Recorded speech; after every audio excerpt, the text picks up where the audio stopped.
Okay, I think we are all set. It's lovely to see some familiar faces and lots of new names and faces as well. So welcome. We've got people coming from, big showing from Europe today, from the Netherlands, the UK, Ghana, from El Rayyan. Always wonderful to connect with you. Denmark, Switzerland, the Netherlands, Germany, Riyadh, Spain, Scotland, Minnesota, Saudi Arabia, Portugal. Fantastic. Well, welcome everybody. Today we're going to take a little bit of a deep dive into the role of questions in our classroom, and it'll be a highly interactive session today. So make sure you've got your chat box open. If you're on your phone and you can switch to a computer, I would suggest you do that so that you find it more easier to interact in the chat with us. If you can't, then just feel free to listen on your phone and do your best in the chat. All right, so I'll share my screen with you. Let's get started.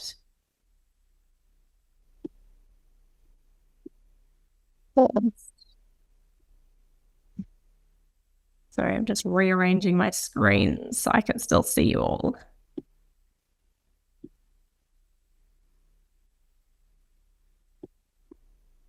What chat bars over Zoom? All right, there we go.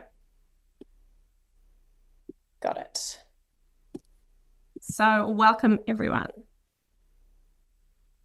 In today's session, we'll be looking at these 3 guiding questions. What types of questions do we ask in a concept-based classroom? What does the research tell us about teachers' use of guiding questions? And when I refer to the research, this is a piece of research that I did with my team here in New Zealand. We looked at over 500 questions that were asked in unit planners and did an analysis of those. So I'm going to share the results of that research. And then what tips could we share with other educators to help them be more intentional about the questions that they ask? For those of you who I haven't connected with before, my name is Rachel French. I'm a certified Erickson and Lanning CBCI trainer and presenter. I began my journey into concept-based learning in the IB curriculums as first a PYP teacher and then a PYP coordinator across 3 different international schools. I now work full-time as an educational consultant based in New Zealand, but I travel 3 or 4 times a year to visit schools around the world. And the rest of the time I work with teachers like you online in these different formats through our online courses, through our masterclasses. And we've got quite a big curriculum development project with our concept-based inquiry mathematics project underway at the moment. We're just setting up for a summer intensive on that. And we are just starting our 2nd curriculum project, which is pretty exciting. I co-authored concept-based curriculum and instruction for the Thinking Classroom with Dr. Lynn Erickson and Dr. Lois Lanning. And I also co-authored concept-based inquiry in action with my dear friend and colleague, Carla Marshall. You can see that's the green book there, often lovingly referred to as the green book. And as I mentioned, I'm a full-time educational consultant. A little bit more about me. So some of you know me well, and each time I do a masterclass, I try and share a little something else. So I live in a very, very small town in New Zealand called Greytown. It's about an hour from the capital city, but this is the view here. The first picture shows the view from my dining room, or a kitchen and dining room area. We also recently became the parents of a puppy. So we have 3 children and now a 14-week-old Black Labrador puppy, who is a lot of fun. My 3-year-old is equal parts in love with and terrified of the wee energetic pup. And very soon in March, I will be heading to Venice for a workshop there. So if you are in the Europe region or Northern Africa perhaps, and you're interested in a more intense 2-day workshop, then do check our website for that. I'm excited to be heading to Venice. Pretty sure this is my first workshop in Italy, which makes it about the 25th country that I have presented in, which is pretty cool. Just as a reminder, please don't take screenshots or recordings from this presentation and only take notes or recordings for your personal use. We will send out a replay, so if you have friends or colleagues who you think need to share or see this, then feel free to share that with them after the session. So let's get started. It's time to open up your chat. I just need to find mine again because Zoom has hidden it. There it is. And let me know in the chat how many questions you think the average teacher asks every hour. So just give me a number in the chat. What do you think?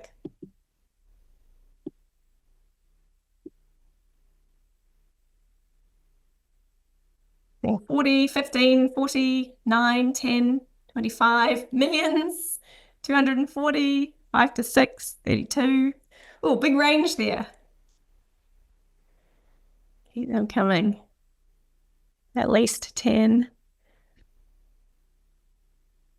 I know I answer 1,000. I love it, Laura.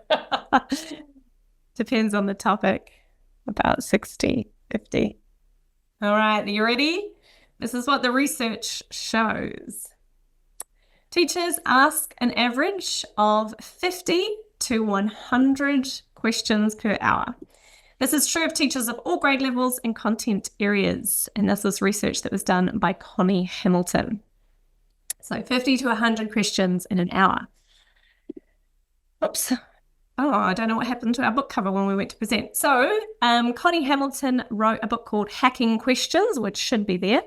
Teachers are intentional about most of their instructional choices, but she found that sometimes questions are taken for granted.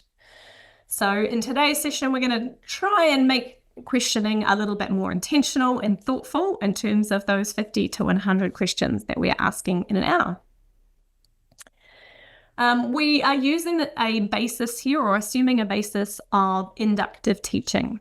So when I talk about concept-based inquiry, if you've joined me in masterclasses before, or maybe one of our workshops, you will have heard me advocate for an inductive approach. For a long time, many teachers were using a deductive approach in classrooms. That meant they would share the big idea, the central idea, the statement of inquiry with their students at the beginning of the unit. Maybe display it on the wall, unpack it with the students. And then the student's role would be to explore factual examples and validate that generalization. Yes, what the teacher told me is in fact true. But in a concept-based inquiry classroom, we don't advocate for displaying or sharing the central idea or the statement of inquiry. We advocate for an approach where we begin with questions, we explore factual examples, have students look for patterns and make connections, and the students themselves will form generalizations. That means they will tell you what they understand. And so the IB, if any of you are working in the IB curriculum, the IB advocate for either approach. You can use an inductive or deductive approach in a concept-based classroom. It's absolutely a misconception that you have to display the central idea or the statement of inquiry. We believe with agency at the heart of curriculum design that giving students an opportunity to form their own generalizations rather than telling them what the teacher understands is really aligned with this idea of student agency. If you're interested in more information about that, I have another masterclass that we've done on that, and feel free to find that on our resources page of the Professional Learning International website. There's a replay there.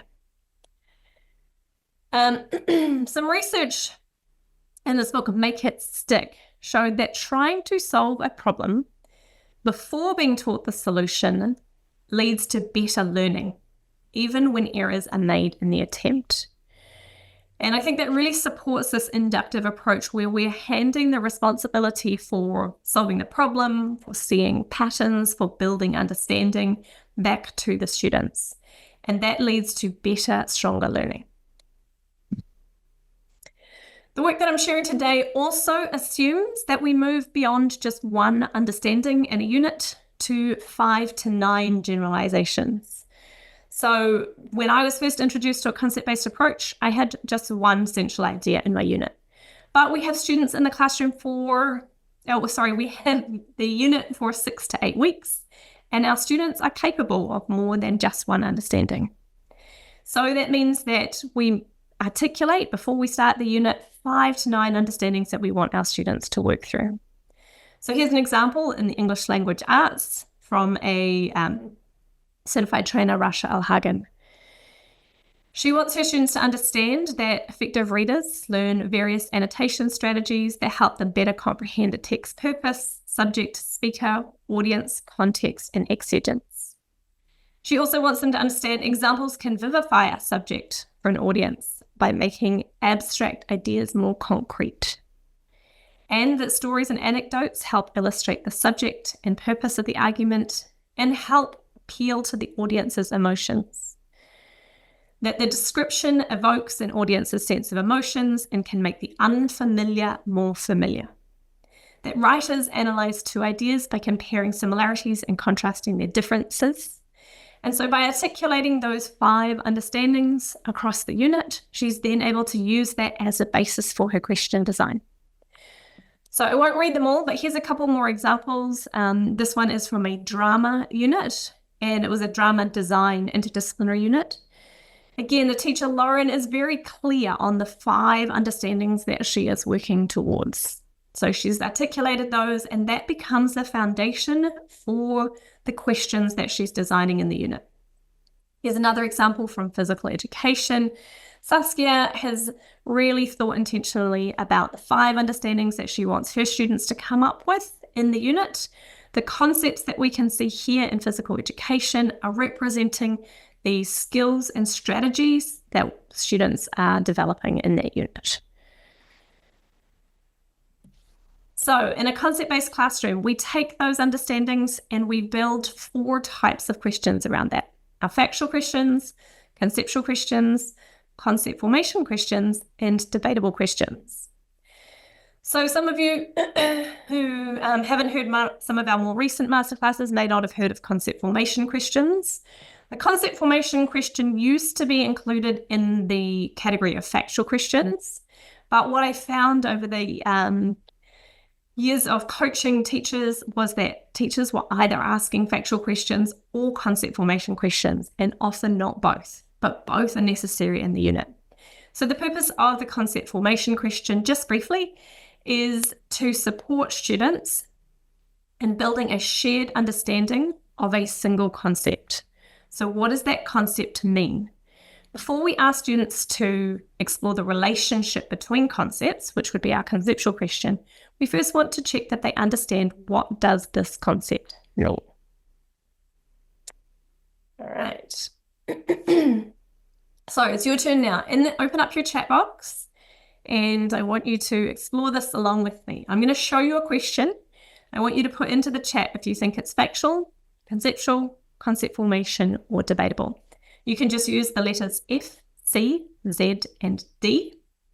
The reason, just briefly, that we have Z for concept formation is simply because we didn't want CF, because we thought that might get confusing with conceptual factual, or that it's both. It's definitely not. So the Z question represents concept formation. All right, so I can see some of you have already got started. The first question is, why was the Taj Mahal built? Is it factual, conceptual, concept formation, or debatable? Yes, Taj Mahal in India. All right, so we're seeing lots of F's and D's. This question is intended as a factual question.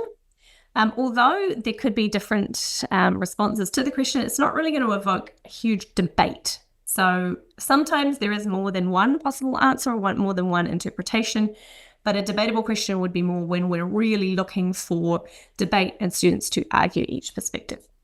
So this one is designed as a factual question to help build a foundation of knowledge. What is a molecule? Should say a molecule.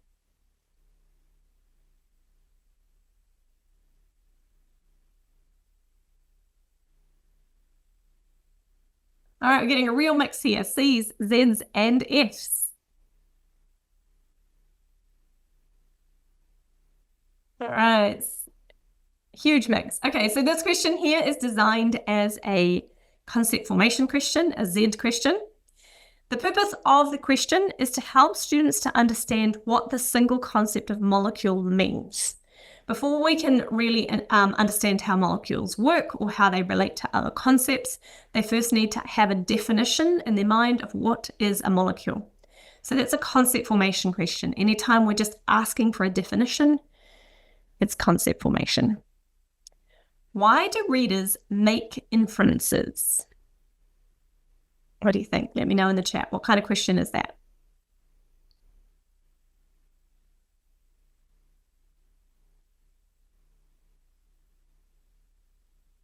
Lots of C's and D's and a few F's. Z's. We've got a mix of everything. All right. So why do readers make inferences is designed as a conceptual question. The purpose of that question is to help students build understandings around that process of inferencing. So what does that do for the reader? The answer to that question would be a generalization. How does this verb change the structure of the clause in the sentence? What do you think? Some C's and F's.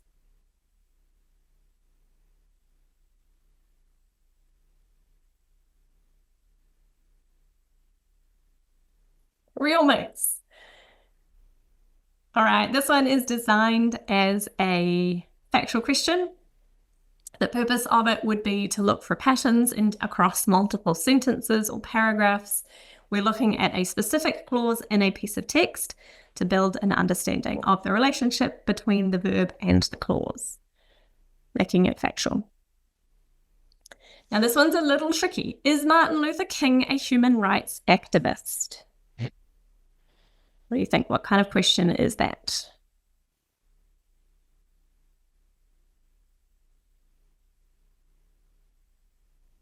Some C's, mostly D's.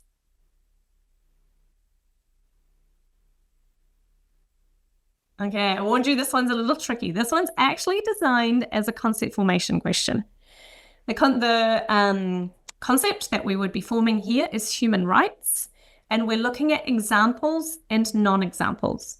So if we want to know what a human rights activist is, we could say, is Martin Luther King a human rights activist?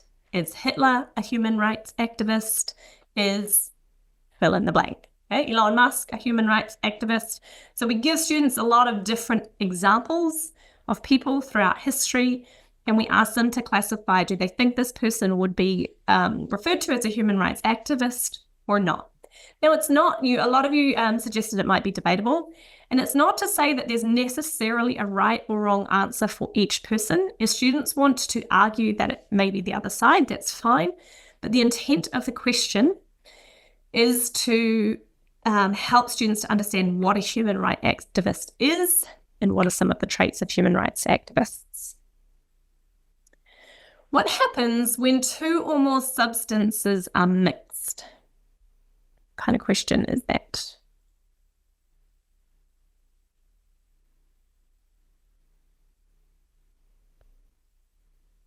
Yeah, most of you got it. This one is a conceptual question. The answer to that question would be a generalization. We're not talking about any specific substance here. We're talking about a bigger transferable idea. Should governments be responsible for waste management?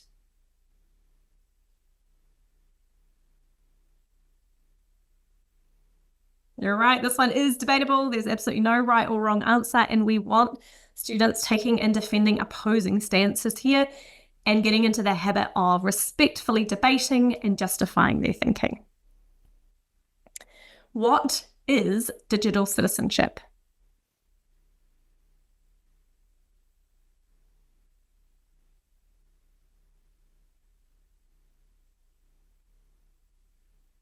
It is a Z question. So here we're looking to understand the concept, perform the concept of digital citizenship, and we're simply asking, what is it? What's the definition of this concept? It's not a conceptual question here because we're not asking students to compare digital citizenship to any other concept or explain its connection to another concept. We're simply looking for a definition. How was music in the 1960s connected to political, social, and cultural changes?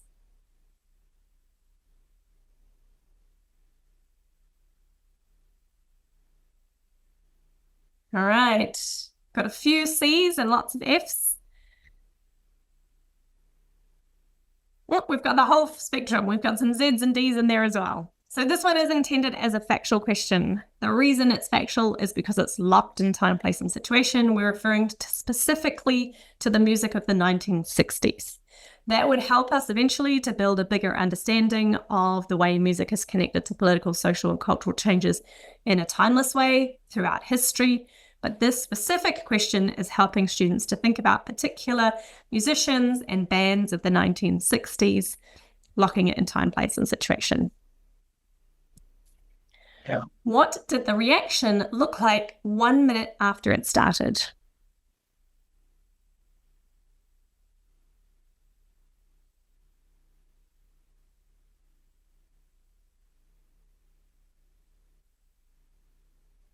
Yes, it is a factual question. It's factual because we're looking at a specific reaction at a specific time and recording that in relation to just that one experiment. So that makes it factual, locked in time, place, and situation. How can a defending team get possession of the ball?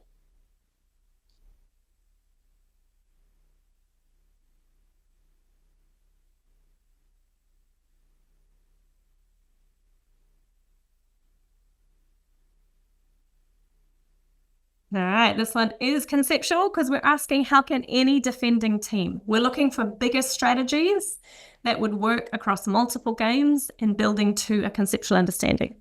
The answer to this conceptual understanding would be a generalization in physical education. So quick recap. Thank you for all of those who contributed to our little quiz along the way and shared your thinking. A concept formation question builds an understanding of a single concept before exploring relationships between concepts. It establishes a common understanding or shared definition of that concept. So examples might be, what is mass? What are some examples of verb conjugations? And what are the elements of dance? So think here, we're looking for definitions and we're looking at examples and non-examples to establish the attributes of that concept. Concept formation is all about understanding a single concept. If we had the generalization, physical and behavioral features of animals can change over many generations depending on their environment. We would need first to check in with students and establish that they understood what is adaptation, what are some examples of physical features, and what are some examples of behavioral features of animals. Our factual questions for the same unit might be, what physical adaptations have giraffes made? Why is this adaptation necessary in their environment? So we're starting to connect that adaptation to environment. And what's our conceptual question might be, what is the connection between physical and behavioral features and the environment? Now, our factual questions focus thinking on specific case studies or examples. They are locked in time, place, or situation. So if you're thinking about writing your factual questions, you need to be sure that you know what possible case studies you would be looking at here. And those case studies would be locked in time, place, or situation. So they are your examples.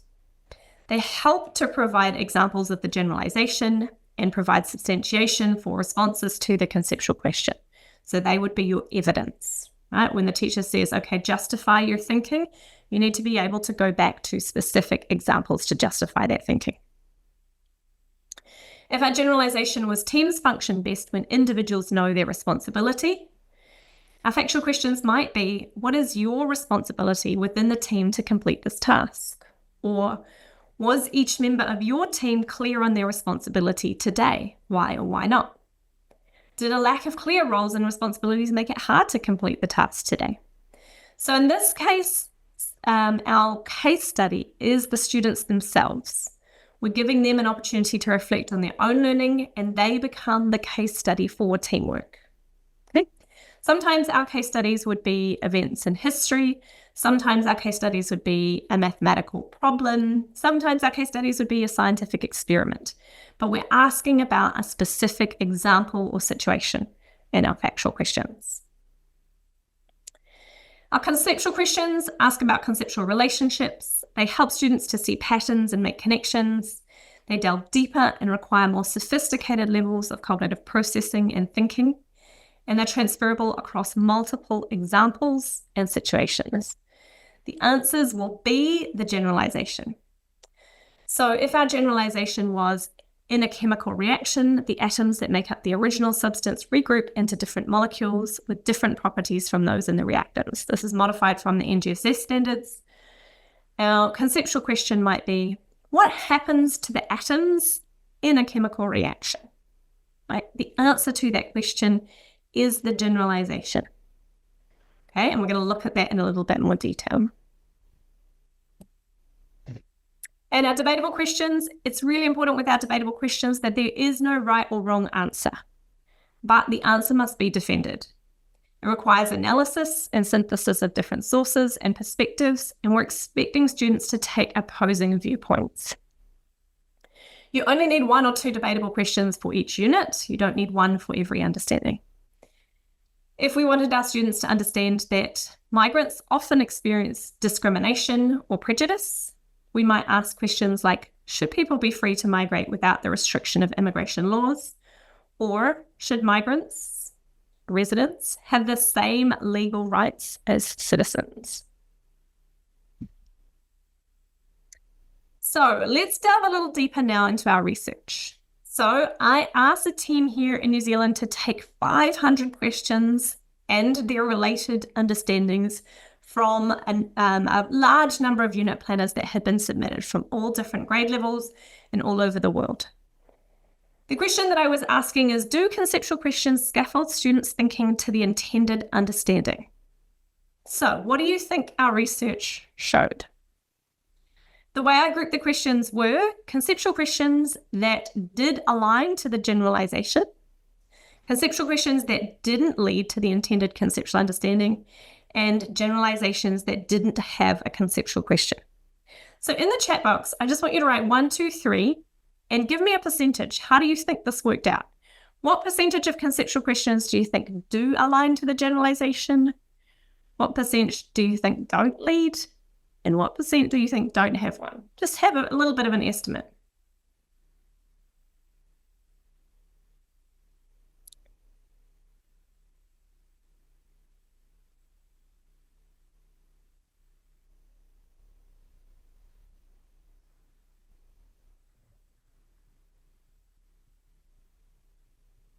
All right, so far we've got between about 15 to 50% questions are aligning to the generalization.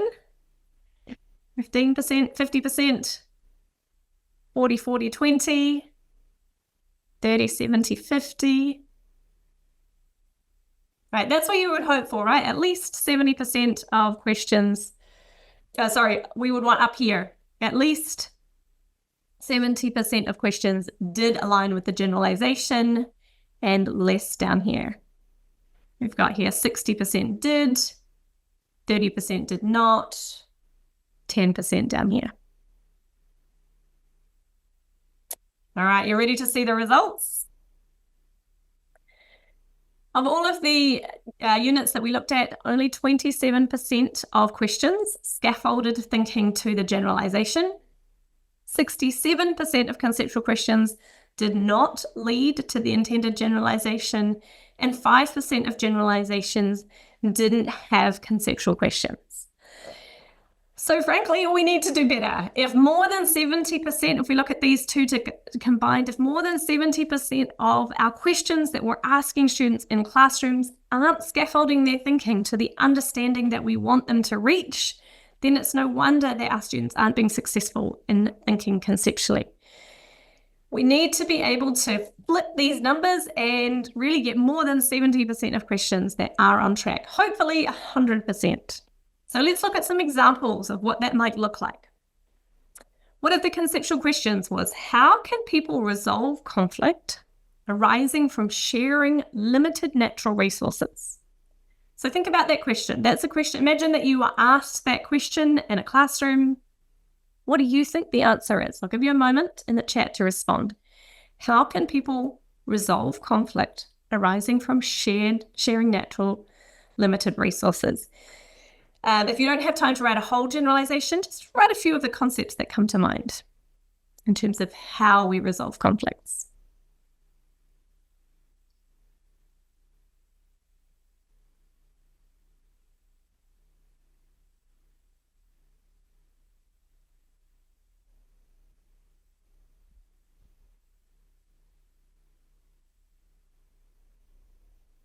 What do you think?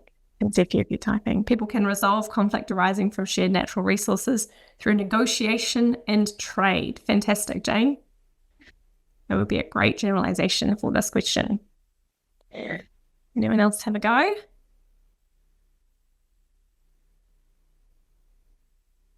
Sharing natural resources can lead to people resolving conflict. Interesting, that slipped around.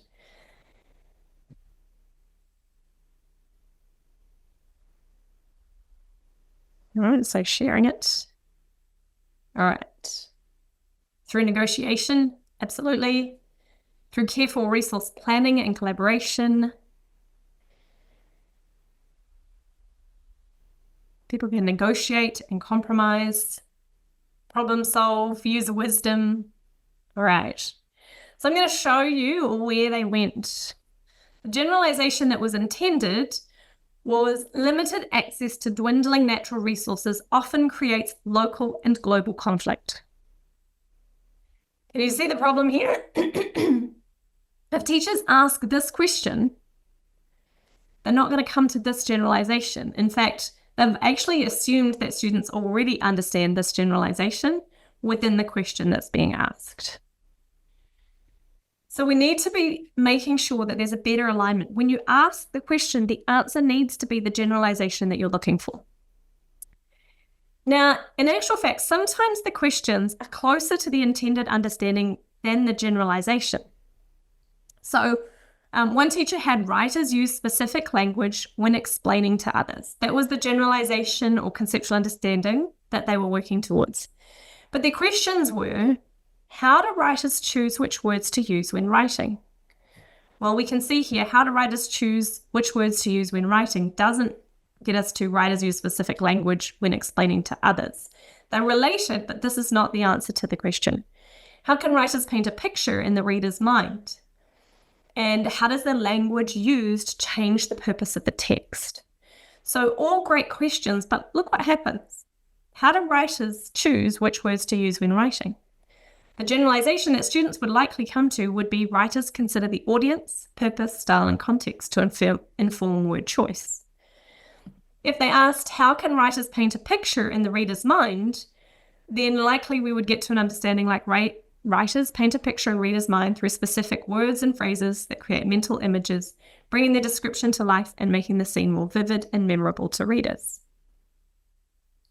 So for each of these questions that we are asked, the generalization that students would come to is a strong one, but it's not the one that the teacher planned for. So in this case, you might actually take one of the questions and adapt that and make this your generalization. But we have to be aligning those questions to our generalizations. Here's another example. How does the geographic landscape of an area affect an ecosystem? What do you think the generalization might be here? Ask yourself that question. How does the geographic landscape of an area affect an ecosystem?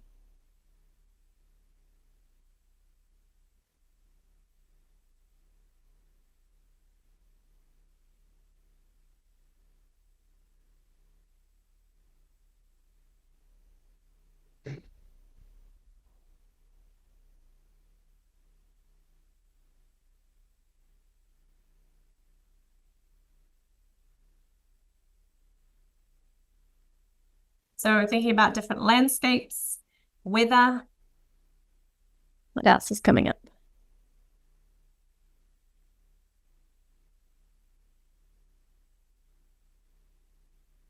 Anyone got any other ideas on that?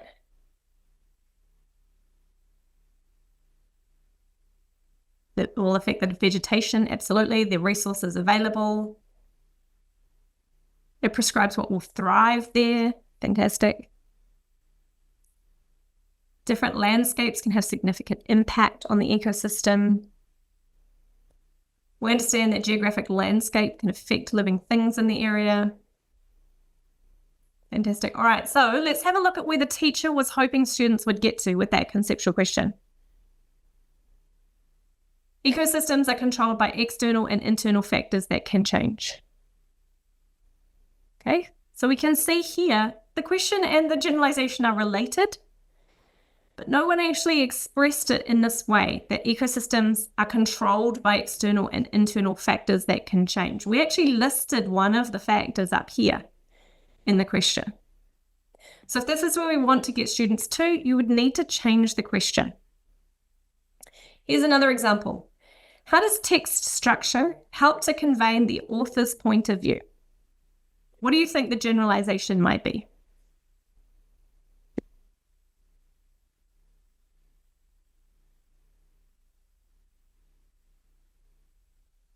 Pop it into the chat. 1 second.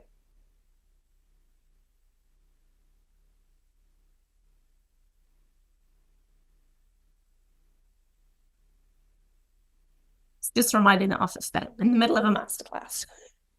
All right, where do we get to? How does text structure help to convey the author's point of view? Catherine's thinking about the language features of the text. What else?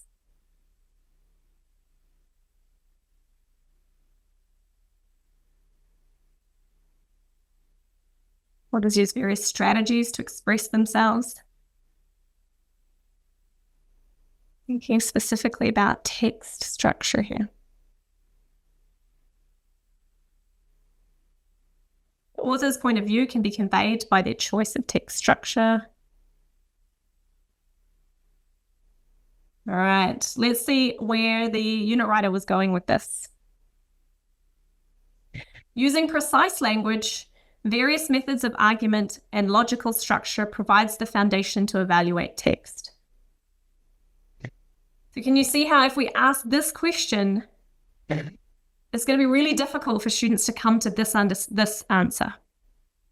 And this is where we need to focus our attention when planning.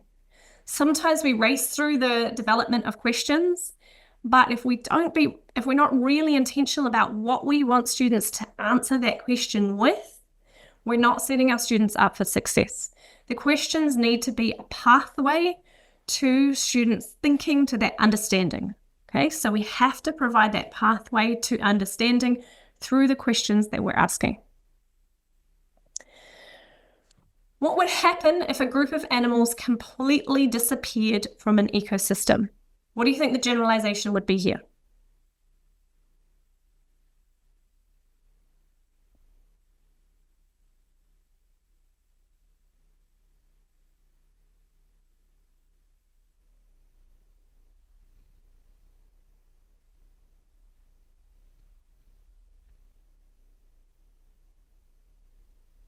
Extinction, unfavorable weather.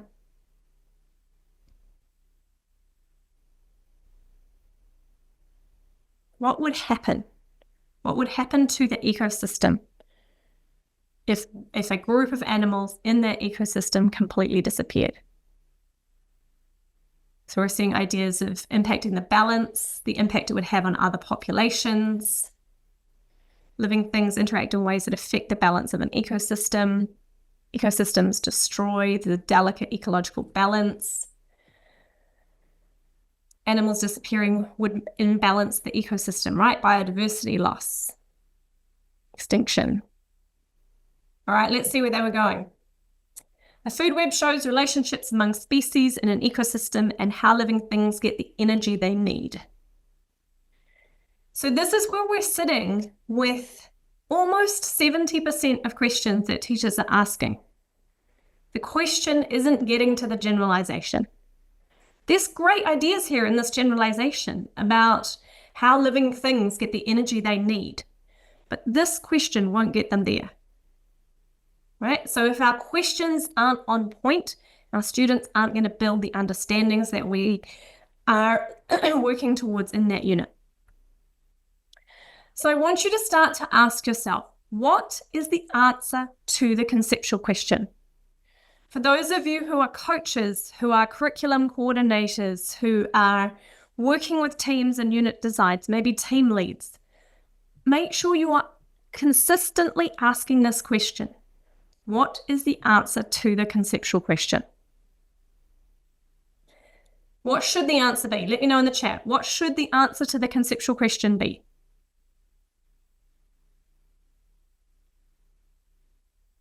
The generalization, you got it. So When we ask our conceptual question, you already know the answer. It's the generalization.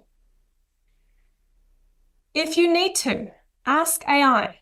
So I asked ChatGPT about one of the questions we looked at earlier. How does the geographic landscape of an area affect an ecosystem? Typically, ChatGPT, unless you ask specifically for a generalization, isn't going to give you the generalization, but it's going to give you lots of concepts that you should be able to pull out and see if they're in that generalization. So if we're thinking about how does the geographic landscape affect an ecosystem, we'd be looking for concepts like climate and weather patterns, topography, water bodies, soil composition. Okay. So if you are responsible for designing units or coaching teams, ask your teams to answer the conceptual question. If the answer is not the generalization, then you have some choices. You can change the conceptual question so that it does align with the conceptual understanding or generalization. Or you can change the generalization. So in a lot of cases, as I showed you earlier, the questions that you've asked are actually better than your first attempt at a generalization. So if you really like that conceptual question, maybe it's the understanding that needs to change. Or do both. Write a new conceptual question to align with the generalization or understanding, and write a new understanding to answer that generalization. Okay? So you've got those three options. Change the question, change the generalization, or keep both, and you'll end up with two, a new generalization and a new question. If you had 3 conceptual questions in your unit, all the answers should be merged to the generalization for that unit. Veronica, that's where I was saying that we want to have more than one understanding in the unit, or more than one big idea in the unit. So I advocate for 5 to 9, and each of those 5 to 9 understandings would have its own conceptual question. Every time you ask a conceptual question, the answer will be a generalization. So we're not asking students to merge several questions into one big convoluted understanding. Be clear. I want you to understand this, this, and this. So now let's turn our attention to factual questions. We also did some research around that, analyzing the same question sets. Do the factual questions provide evidence of or support for the generalization? What do you think the research shows? 33% of questions did provide some support for generalizations. So here again, we're on track about just over 30% of the time. But 52% of questions that were labeled factual were actually concept formation or conceptual questions, which means that there wasn't the factual foundation students need. 9% of factual questions related to the unit, but not to the generalization, and 6% only wrote a conceptual question and didn't attempt any factual questions. Let's take a look at that.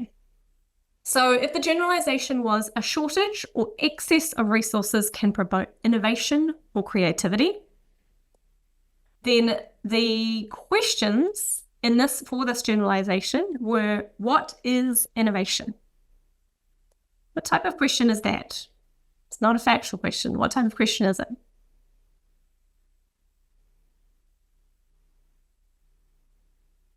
Yep, you got it. It's a concept formation question.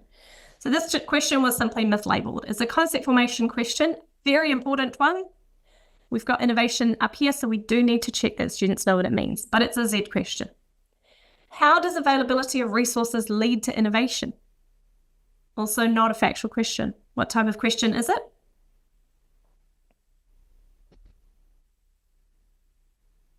You got it. This one's conceptual. It's conceptual because we're thinking about the availability of any resource in any time throughout history and leading to any innovation. So this is looking for a big idea here. It's a great conceptual question, but it's not going to support the factual foundation with examples that students need to see. What's the implication of availability of resources for different people? And this one was labeled as factual, conceptual, and debatable.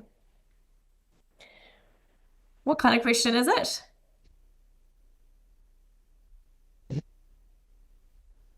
So we've got a lot of D's here. I think it's actually a C. And the reason for that is we're not really promoting debate. We're asking for what are implications, plural. Maybe by saying the implication, there is more than one. So you could see there that maybe that would create some debate. But the intent here would be to form another generalization, which means that the teacher hasn't really thought about the examples that would be used to get students to that understanding. And that is the role of our factual questions. So a shortage or excess of resources can promote innovation and creativity. Let me know in the chat. Think about that for a moment. What would a case study of that be? Just think about your own case study. If you had to teach that unit, what example or case study throughout history would you use where there was either a shortage or an excess of resources that promoted innovation and creativity? There's lots of possibilities.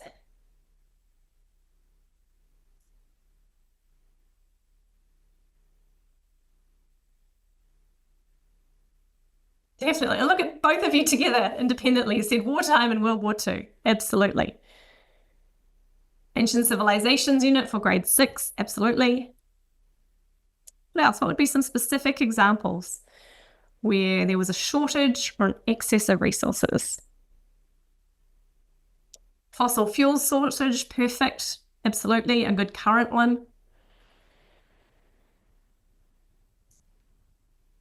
There would also be the implications of the fossil fuels, the drought. Yes, drought's a good one. Leslie also said water at the same time. Shortage of electricity using wind power, solar, renewable energy and resources. Fantastic. Environmental COVID, yes. COVID definitely created shortages of resources around the world, and we saw some very innovative ideas coming through. Circulation of information, yes. Electricity, fantastic.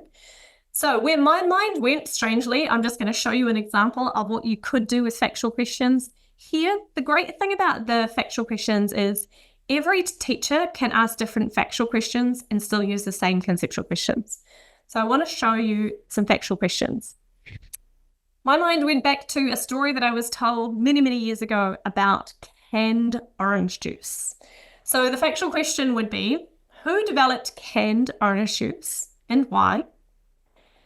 Or when growers were faced with an excess of oranges in the 1920s, what innovative or creative ideas provided a solution? So my understanding is, and I did do a little bit of research when I was putting this together, that back in the 1920s, California had an incredible bumper crop of oranges and had more oranges than they could possibly sell. So somebody decided to make the juice, to squeeze the juice and can it. And so that they could then start to market orange juice as an incredibly healthy breakfast drink. And that was their solution to having too many oranges. You could also ask, why are 40% of crops in sub-Saharan Africa rotting before they are sold to people? What resources are farmers short of to prevent this food waste? So the resource that they're short of actually is transportation. They don't have the means of transportation to get the food that is produced to markets where it can be sold. So sadly, even though the food is there, it's not being well distributed. Both are factual examples. If we want our students to understand that a shortage or an excess of resources can promote innovation and creativity, they have to see specific examples of that. So our factual questions are helping teachers think about the design of their unit in terms of what case studies could we use. Now you can also write your questions in such a way that allows you to fill in the blank. So sometimes you want a more open inquiry, and in those open inquiries or guided inquiry, students might make choices of their own case studies.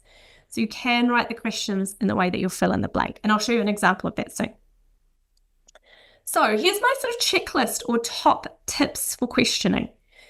If you are in a leadership role, then do use these tips for questioning as an opportunity to really take a deeper dive and use them in your teams when you're planning. So ask your teams these questions.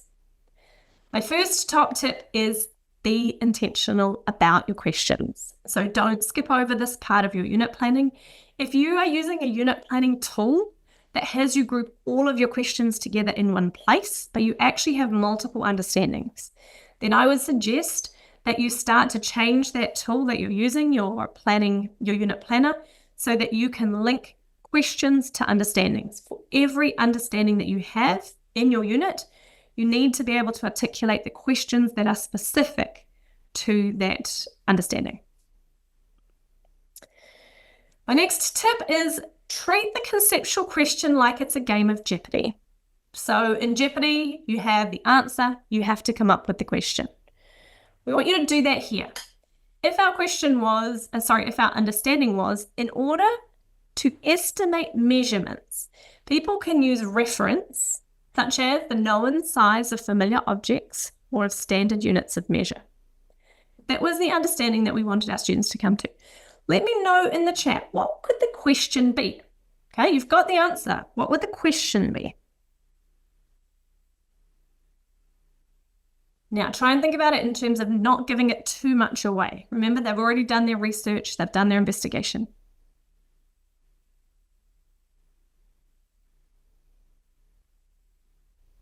Yeah, perfect. Catherine and Jane have got it there. How do people estimate measurements? Okay, you ask that question. The answer would be they estimate measurements by using reference, such as the known size of familiar objects or standard units of measure. Perfect. This is an art example. So the light and texture in a space shape the viewer's perception of mood and atmosphere. There's a couple of different ways that you could get to this understanding. Have a go at that. What might the question be?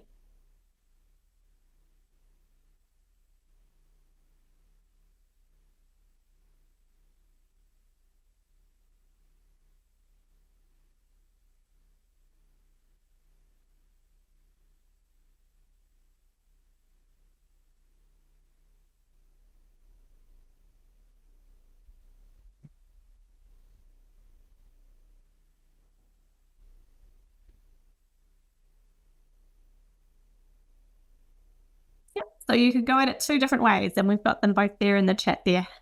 How does light and texture affect the viewer's perception? I think that was a question. How do light and texture affect the viewer? Yes. So that's a strong one. Or you could come about it from the other end and use something like what features in a space can shape the viewer's perception of mood and atmosphere. Okay, so I often think about it in terms of sort of cut the generalization in half, and you can either pick up the concepts in the first half or in the second half of the generalization, but make sure you don't tell them the whole understanding. So if you have all of the concepts in your question, all of the concepts from your understanding in your question, then you've already given away the understanding. Now, the next tip is think about possible case studies before you write the factual question. So you need to be thinking about what are the possible case studies. You don't have to determine them. Like I said, you might want students to use a more guided approach where they can choose their case studies. You might also want each teacher in the team to be able to use different case studies and different factual questions. But if we had the understanding differences in beliefs and cultural practices may lead to bullying, isolation, or prejudice, then we need to think about, well, what would be an age-appropriate case study for that? And so this little book here, The Little Refugee by Anne Doe, it's a great story about his own life as a refugee coming out from Cambodia to Australia and the experiences he had as a child, why he was teased for different food in his lunchbox. So we could ask, why was Anne Doe teased and bullied at school? Or we could simply have in our factual questions, why was fill in the blank bullied? And that would mean that each class, each student could use a different case study there, but we need to ask a specific question like that. We can't expect students to come up to this big understanding about differences in beliefs and cultural practices if we haven't seen those differences in beliefs and cultural practices in real world examples. So our factual questions here are giving students real, genuine examples of this understanding. My next tip or checklist is check that the case studies are age appropriate. So as you're thinking about your question design, you need to think about, are these case studies age appropriate for students to be working with? Just a few days ago, I was working with Jessica Humblecrofts, and we were looking for data to put into a statistics and probability grade 5 unit. She found some great data as she was scrolling through a world data website, and then realized that that data that looked like it was going to be showing exactly what she wanted was actually about the number of human rights activists who had been killed. And she just went, that's not what we need grade 5 students looking at for this particular unit. Here's another example of this. So I was working on the generalization mass production can reduce production costs of each product. This was with a grade 2 team in the United States. So our first kind of thinking was, all right, so let's think about the iPhone. How much do you think it would cost to produce one iPhone? How much do you think it would cost for each iPhone if we made 10,000 iPhones? And then we went, wait, I don't even really know the answer to that question. I'd be guessing. Those numbers are big, and in grade 2, really, they probably don't have any idea. So let's think about some case studies that would be accessible and relevant to grade 2 students. Most grade 2 students probably don't even own an iPhone. So we thought about it in terms of cookies. How much money does it cost per cookie if we bake just half a batch of cookies? How much does it cost per cookie if we bake 3 batches of cookies at the same time? And how much time does it cost per cookie if we bake half a batch of cookies? How much time does it cost per cookie if we bake 3 batches of cookies at the same time? What's the connection between mass production and the cost of production for each product? So then we had one of the teachers in the group said, I really don't want to make cookies. I'm not interested in making cookies with a whole class of second graders. And he went, could I just do it with sandwiches? Absolutely, you can. And so it doesn't mean that every class has to be making cookies. They can do whatever they want. They can change it, but they need to make something and then be able to calculate the cost of production. Each teacher can do something different. Now, this next one may sound obvious, but you would be surprised how often this is a problem in units. Make sure you ask the questions. So I was planning with a fantastic group of teachers once, and we were reflecting on the questions. To what extent did this was in the old PYP planners, to what extent did the questions support students in building understanding and taking action? And the teacher said, oh, we're actually supposed to ask those questions. I thought they were just there for our own guidance. But no, you actually need to ask the questions you've planned. That's the point in being intentional. So in our unit planners, we would expect to see the questions that we had designed being asked and answered, especially the conceptual question. So in our unit planning, we like to sort of show it like this. You can develop your own system for your own school, but here you can see that in this unit plan, I think this is one that was developed by Jackie Patrick, first grade unit. Why do writers include sensory details in their poems? And the students will brainstorm responses individually and then complete 2 4 8 share. So that's like a create and combine to generate one statement combining all the ideas using the sentence frame. Writers use sensory details too. And then it's quite clear here that they're building to their understanding. Here's another example. What can happen to an object when it's pushed or pulled? So we're asking and answering that conceptual question. The answer is the generalization. Now, my next tip is check for rigor. If students can can answer a conceptual question without first exploring a range of case studies supported by factual questions, then the conceptual understanding is not new. So this is a tip that I often give teachers. I will often say to teachers when they're planning, can your students already answer that question? And they'll go, well, yeah, probably. Is this a new understanding for your students? No. So you do want to make sure that the understandings you're articulating and the questions that you're asking are going to support new learning in your unit. So if you are coaching or working as a team lead, ask yourself that question. Is this a new understanding? Sometimes if I'm not sure, I will use my conceptual question as a pre-assessment to decide if we need to go through those learning engagements or not. So think about that. I'm just going to plug in second, right, and then plugged in as I rearranged my office. Think about asking students those questions at the beginning of your unit to see if they already understand. All right, and my next tip is to label your questions. So making sure that we support students in building their understanding there, we need to label our questions to allow students and you as teachers, well, actually it's more for you as teachers, to check that you have the right questions. So emotions in a reflective state can change from acting to becoming. And we've got our questions here labeled as F, Z, Z, F, F, F, C. That gives you a quick overview to make sure that you're asking the right kinds of questions, to make sure you're clear which question will lead to the understanding.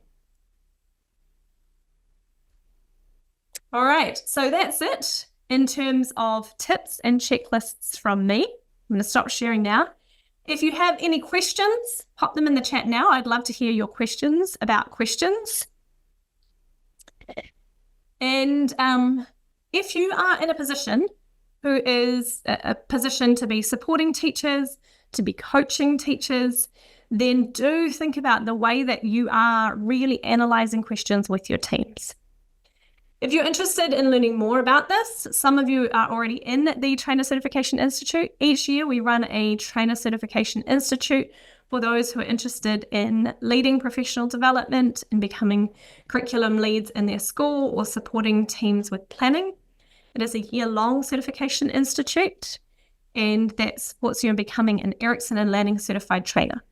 So a big part of that is on unit design and walking through those unit design steps to clearly articulate understandings, to be able to develop strong questions, articulate knowledge and skills, and then present that information and share that with others. So I've just put a link in the chat to our Institute application page. If you're interested in finding out more about that, then please go ahead and click on that link. All right, any questions? Lisa has said, I'm still a little confused about C and Z questions. Any tips other than the generalization and the definition? So the Z question, Lisa, is thinking about one single concept. So what does that concept mean? And we're only looking at a single concept to define it. The conceptual question asks for a relationship between concepts that will support students in coming to a bigger transferable idea. So the Z question is leading to a shared understanding of one concept. And you have to be able to do that before you can explore the relationship between concepts. So a good example might be if we were to do a unit on migration, we first need to understand what is a migrant. We did this, I think, at your school, Lisa, when I was there. What is a migrant?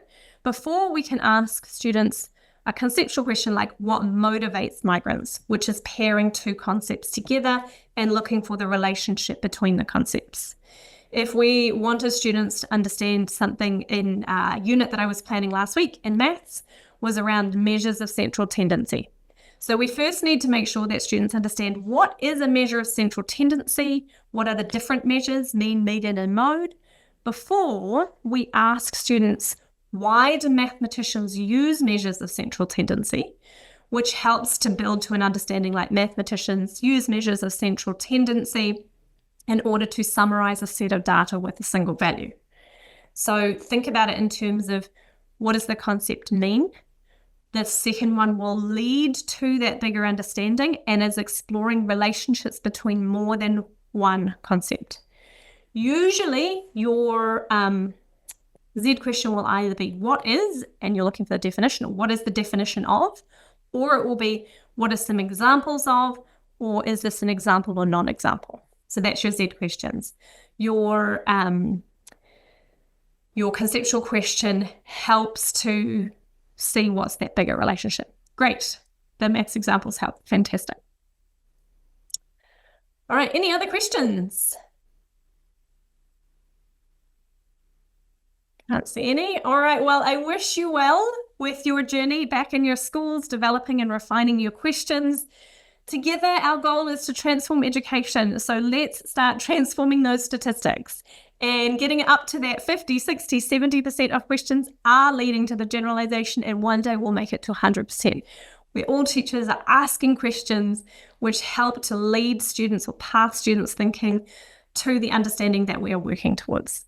So thank you everyone for joining me today. I really, really appreciate it. It's always wonderful to connect people from all over the world.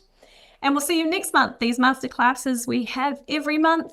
So if you haven't signed up for all of the sessions, go ahead and do that so that we can connect with you each month and share some of the latest things that we are thinking about, some of the strategies that are working in schools and classrooms.